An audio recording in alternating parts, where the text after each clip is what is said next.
The Cascade County Sheriff's Office has identified Bradley Bolduc as the suspect in an armed robbery and high-speed chase in Great Falls. On Friday, Great Falls police officers initiated a chase after receiving a tip that Bolduc, wanted in connection with an armed robbery at Stadium Sports Bar, was at the Riverboat Queen Casino on 9th Street South.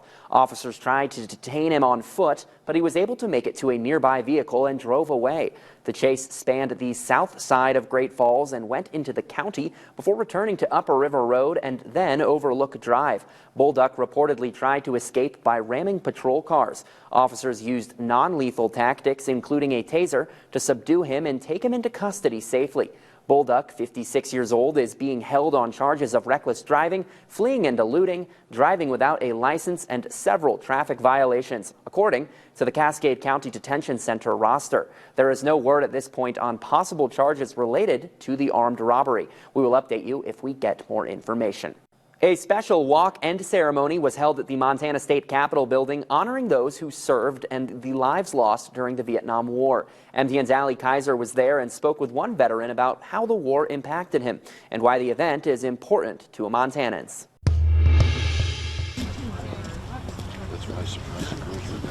52 years ago, on March 29th, the last United States troops left Vietnam, signifying the end of the war.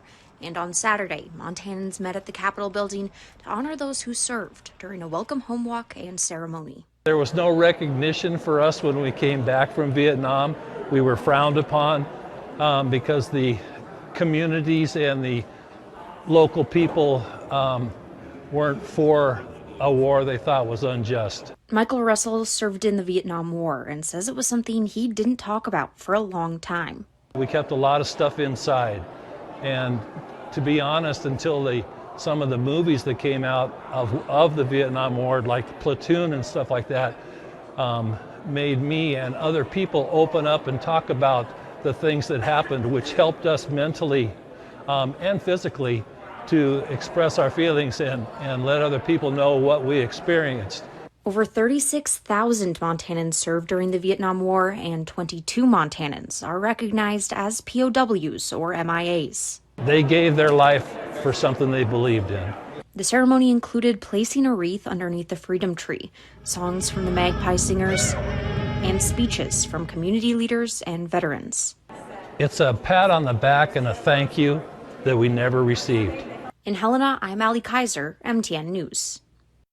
The commemorative event in honor of 50 years since the end of U.S. involvement in the war was sponsored by the Montana Military Museum, the Montana Department of Military Affairs, Fort Harrison Veterans Administration and Legion, American Legion Post 2, and the Orofino chapter's Daughters of the American Revolution.